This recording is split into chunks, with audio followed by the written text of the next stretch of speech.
Check it out now, y'all. NanoHub U, online instruction.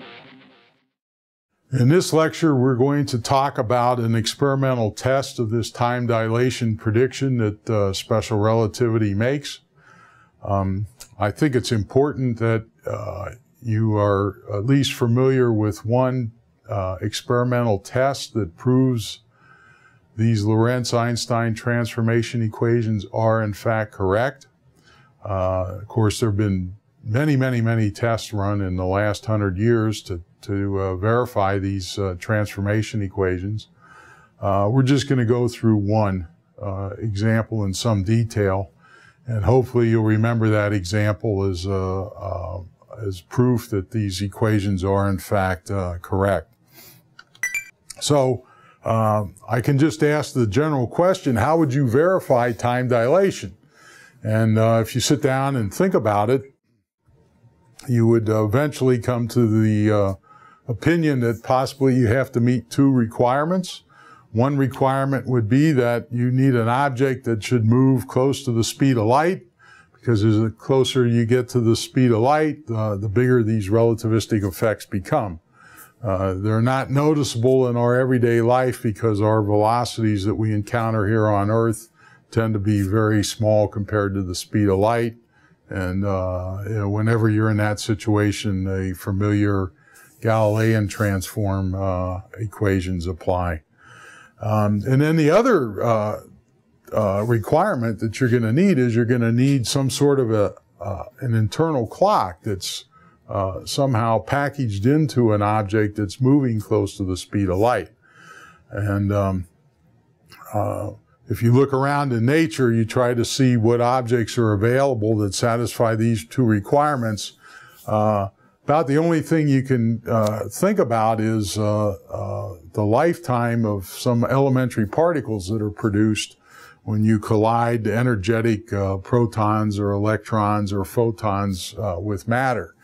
In the process of these collisions, which occur at unbelievably high energies, there are many elementary particles are produced, and these elementary particles are unstable. They decay into other elementary particles until eventually you're left with stable particles of electrons, protons, or photons. And the time it takes for these particles to decay is a function of the internal workings of the particle. And so therefore, each of these particles has a characteristic lifetime, and that's going to provide the internal clock for us to use to measure this relativistic time dilation. So the average time it takes one of these elementary particles to decay is often referred to as the particle's lifetime or the particle's half-life. And so the basic idea is, let's produce some of these unstable particles. Let's have some of them at rest while others move around, let's say, a particle accelerator ring with a speed close to the speed of light. And what we're going to do is we're going to measure the lifetimes of particles at rest and compare them to lifetimes of particles in motion. And we're going to ask the question, do the lifetime of these unstable elementary particles at rest have a significantly shorter lifetime than those in motion? Because if they do, then that proves this relativistic time dilation that's predicted by Lorentz-Einstein.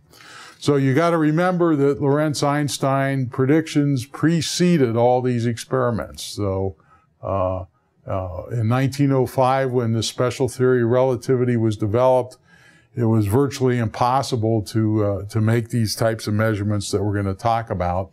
And it turns out when the measurements are made, there's very good agreement between experiment and theory. So I like to just work through one example and try to go into the details of it so you appreciate better what's involved. And the example I'd like to use is the decay of an elementary particle called a muon. Turns out muon is an unstable elementary particle that's extremely similar to an electron. It's got the charge of same charge as an electron. It actually has a spin 1/2, so it's a fermion. The only difference is the mass of a muon is about 200 times greater than the mass of an electron.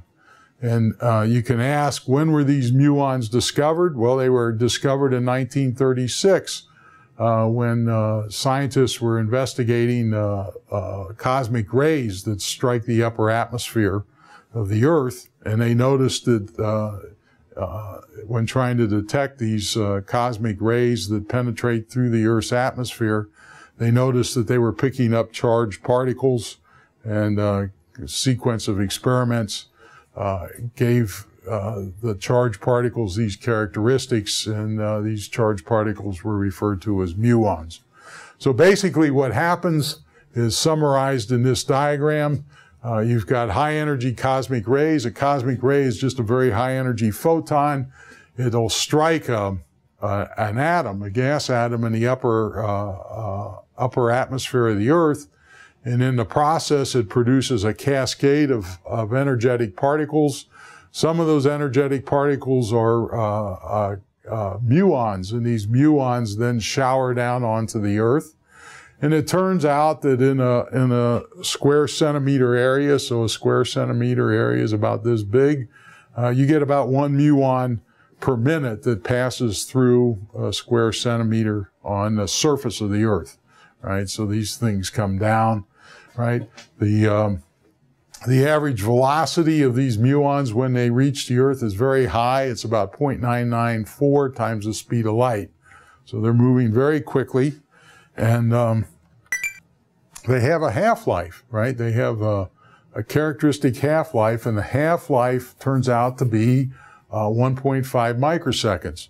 So what that means is, that if you have a collection of muons at rest, so let's say we have 10 or 15 muons at rest, if we wait 1.5 microseconds, then half of those are going to decay, roughly 1/2, and you'll have still a collection of muons, but the number will be 1/2 of what it was. If you wait an additional 1.5 microseconds, these 8 muons will decay into 4. So another 1.5 microseconds, you'll have 4 muons left. Another 1.5 microseconds, you'll have 2. Another 1.5 microseconds, you'll have 1, and then finally there'll be none. So this is a statistical process, right? But when you're dealing with large numbers of muons, right, you're dealing with the statistics of large numbers.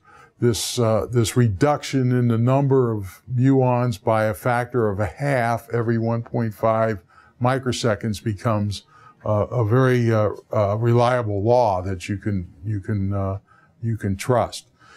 So if you wanted to write an equation that says how many muons are there as a function of time, you have to know how many muons there are at some time t equal to 0. And this half-life, tau 1/2, is 1.5 microseconds. That appears in the exponent of this factor 0.5, right? And so when t is equal to tau 1/2, this exponent is equal to unity, and you can see the number of muons left is just equal to 1/2 the number of muons you had at the beginning. If t is equal to 2 half-lives, then this exponent is equal to 2. 1/2 raised to the 2 power is 1/4, and so this means that you would have 1/4 as many muons after 2 lifetimes that you had at the beginning. So the important parameters for this problem are collected in this list of numbers up here. The velocity of these muons on Earth, the average velocity is about 0.994 c. That means beta is equal to 0.994. That means you can calculate gamma. Gamma is about 9.1. And for muons at rest, you've got this half-life of 1.5 microseconds. Depending on which textbook you read, you will see a second number quoted for this half-life, and I like to explain that just to make sure you don't get confused, right? It turns out you can write 1/2 in terms of an exponent. So it turns out that 1/2 is precisely equal to e to the minus 0.693. So you can take this formula that we wrote down on the previous slide that empirically defines the number of muons as a function of time, and you can rewrite it in terms of this identity between e to the minus 0.693 and the factor 1/2. If you rewrite it this way, then you're allowed just straight algebraic manipulation. You're allowed to identify a new parameter, which is called the lifetime, and the lifetime is related to the half-life by this factor of 0.693. So if you read some textbooks, you'll find this muon decay problem discussed in terms of a lifetime, which turns out to be 2.16 microseconds. Or you can also find a muon decay problem discussed in terms of the half-life, which is 1.5 microseconds.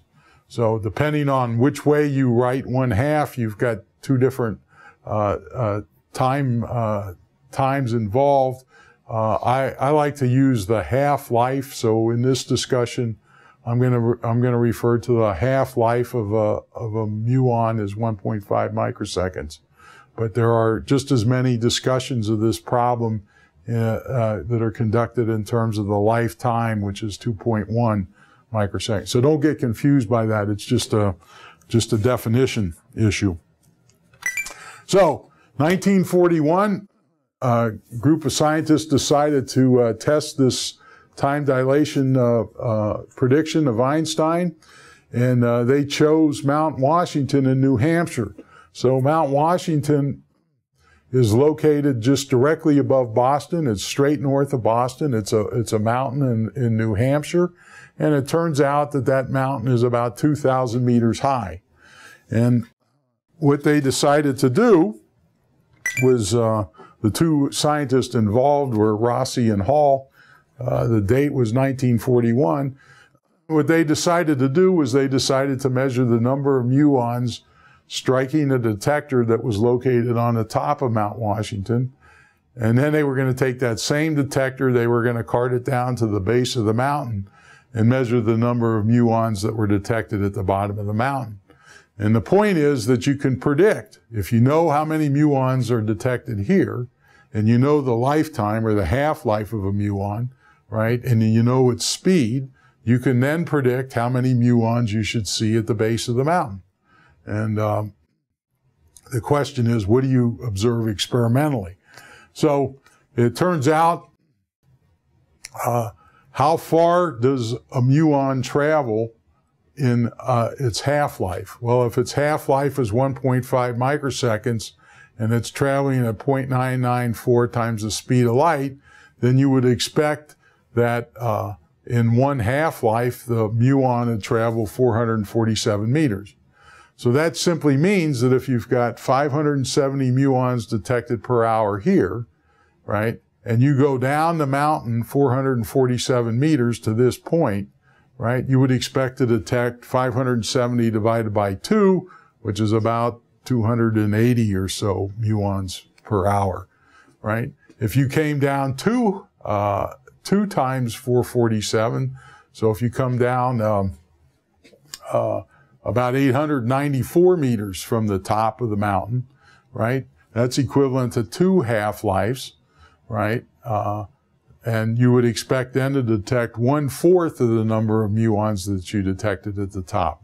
So what you can do is you can take this half-life and the speed of the muon, and you can dissect the mountain in terms of half-lives, and what you find is at the bottom of the mountain, right, there's the time it takes for the muon to travel from the top to the bottom turns out to be about 4.5 half-lives, right? And that just simply means that you're going to get about 25 muons per hour detected at the bottom using the same detector that gave you 570 muons per hour at the top, right?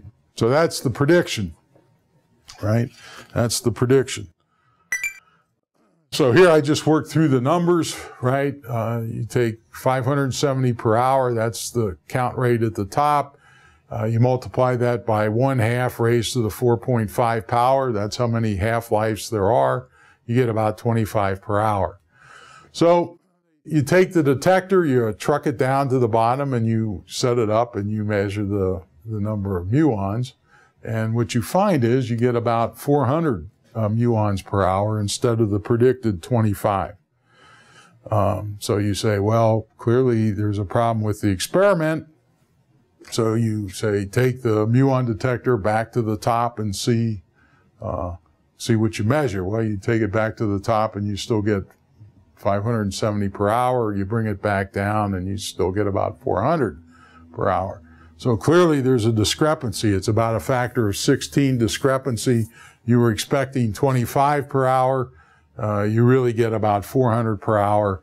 So what's going wrong, right? What's going wrong? And the answer is you were not consistent in this previous calculation here, right? We were not consistent in defining the appropriate reference frames.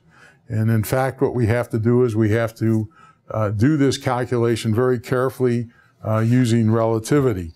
And I like to try to go through that in the next slide, right? The calculation is straightforward, but it involves some words, right?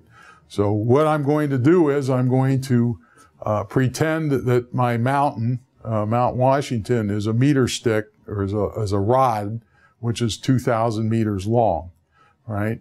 And here is my muon, and it's traveling at 0.994 times the speed of light. And I'm going to have an observer in the reference frame of the muon, right? And in the reference frame of the muon will decay on average after 1.5 microseconds. That's the half-life of the muon in this reference frame that's at rest with respect to the muon. Now, as the muon is passing by the mountain, what does the muon see? Well, it sees this rod, which is 2,000 meters high, and that rod is moving upward at a speed of 0.994 times the speed of light, right? Because that's what an observer at rest with the muon would see. So the observer at rest with respect to the muon would see that this mountain is contracted. This rod, this 2,000 meter rod, is contracted. How much is it contracted? Well, it's given by the contraction formula. I got to know the parameter gamma. Gamma turns out to be 9.1. So according to this observer, right, the mountain is only 220 meters high. It's not 2,000 meters high. It's 2,000 meters high if you're at rest with respect to the mountain, but if you're moving at the speed of the muon, the mountain only looks like it's 220 meters.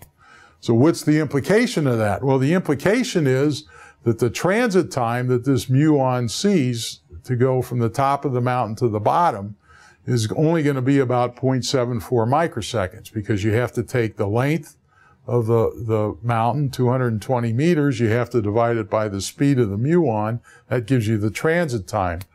And so if you want to know how many of the muons decay from the top to the bottom, it's going to be the ratio of the transit time divided by the half-life. And the half-life in this reference frame is 1.5 microseconds. The transit time is 0.74 microseconds. So this ratio is about 0.5, right, in the rest frame of the muon. Okay? Now, if you take the number of muons that you detect at the top of the mountain, 570 per hour, and multiply it by 1/2 raised to the 0.49 power, you get about 406 decays per hour. And so this guy moving with the muon would conclude that at the bottom of the rod or at the bottom of the mountain, if you measured how many muons would be decaying, you would get about 406 per hour. So that's the measurement this guy would make. Now, let's switch the reference frames, because in relativity, it doesn't matter which reference frame you make the measurement, you ought to get the same answer, right? So let's switch the reference frames, right? And what we're going to do now is we're going to discuss the problem in terms of an observer at rest with respect to the mountain. And this observer at rest with respect to the mountain is going to be observing this muon now traveling downward at a speed of 0.994 times the speed of light, right? So in the muon's reference frame, the muons decay at a rate 1.5 microseconds. But that time is dilated because this frame is moving so fast. So this guy in the frame S would see that this 1.5 microsecond clock, or a clock that registers 1.5 microsecond, he would see it as a time interval of 13.6 microseconds. It's just gamma times 1.5. So in this guy in the frame S, right, he would conclude that the half-life of a muon is 13.6 microseconds and not 1.5, right? So time slows down when you're moving fast. The transit time to go this 2,000 meter distance is going to be 2,000 meters because that 2,000 meters, it's the proper length for this guy, right? This guy is fixed with respect to the mountain. So it's a 2,000 meter high mountain. He's traveling at 0.994 times the speed of light. So this guy would conclude that it takes 6.7 microseconds for the muon to go from the top to the bottom. How many muons are going to be left at the bottom? Well, it's going to be the ratio of the transit time divided by the half-life. The half-life, according to this observer, is 13.6 microseconds. The transit time is 6.71 microseconds. If you take the ratio, you get 0.49. And then if you do the calculation, right, because at the top of the mountain, you get 570 per hour. At the bottom, how many would you get? Well, it would be 570 times 1/2 raised to the 0.49 power, which is the number you get here. So he would predict, the guy in the frame stationary with respect to the mountain, he would predict 406 per hour. So what this argument shows is it shows that the physics of the problem is the same irrespective of which reference frame you're in, right? That's the important point. And if you're consistent and you use these Lorentz transformation equations, you get the same answer in both reference frames. And oh, by the way, this 406 per hour matches very well with the 400 per hour that was experimentally measured. So, you know, the experiment is now explained, and it's explained in two different ways depending on which reference frame you'd like to discuss the problem. So what I try to do is I try to summarize the arguments in this table. I analyze the problem correctly in the muons frame of reference. I analyze the problem correctly in the Earth's frame of reference, and then I do an incorrect analysis where I confuse the reference frames, right? I mix them up, and I use the the half-life in the rest frame of the muon, and I also use the height of the mountain in the rest frame of the observer on Earth, right? So you can see that the correct analysis does in fact match what you see experimentally. So that's the story, right? That's the story. That's an example. That was an experiment done in 1941, and it corroborated what the Lorentz-Einstein equations were saying. And it makes use. The important point is it makes use of these lifetimes or half-lives of these elementary particles. That provides the internal clock that allows you to test this theory of special relativity in a very very nice way. So if I can summarize what we've discussed in the past 8 lectures or so, I'd like to refer you to this slide, right? Bottom line is that this relativity really you really have to appreciate very, very you have to develop a very fine appreciation for the measurement process, especially when the speed of an object becomes comparable to the speed of light.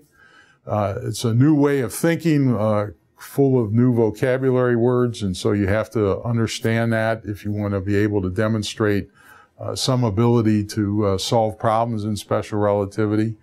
We're not trying to turn you all into theoretical physicists, but if you want to appreciate the field and demonstrate you understand it, you have to be able to do some of these length and time experiments properly. The word problems I find the word problems are tricky. I do better if I just trust the equations, because sometimes the words get in the way of the physics, but the Lorentz-Einstein transformation equations usually do the job if they're applied correctly. The issue is, can you apply them correctly? And sometimes you get very confused when you read the problems. So time really does slow down and lengths really do contract, and it's simply because the reference frame that you make the measurement in is completely relative. There's no one correct answer. It just depends on where you're making the measurements. So the next lecture that we're going to present, we'll think about relativistic velocity transformations. So we'll ask the question, how to apply that formula in the Lorentz-Einstein transformation equations that allow you to predict velocities from different reference frames. And we'll show you how that equation works. Turns out that's an important application that you can understand. It's pretty simple to work through. And again, it's going to provide some very surprising results. So you can expect that to happen in the next lecture. So think about this experimental test. It's important for you to convince yourself intellectually that these effects we've been discussing are real. They're not just some magic of mathematics, but they do in fact describe real phenomena. So we'll see you in the next lecture when you get a chance to look at it. Thank you much.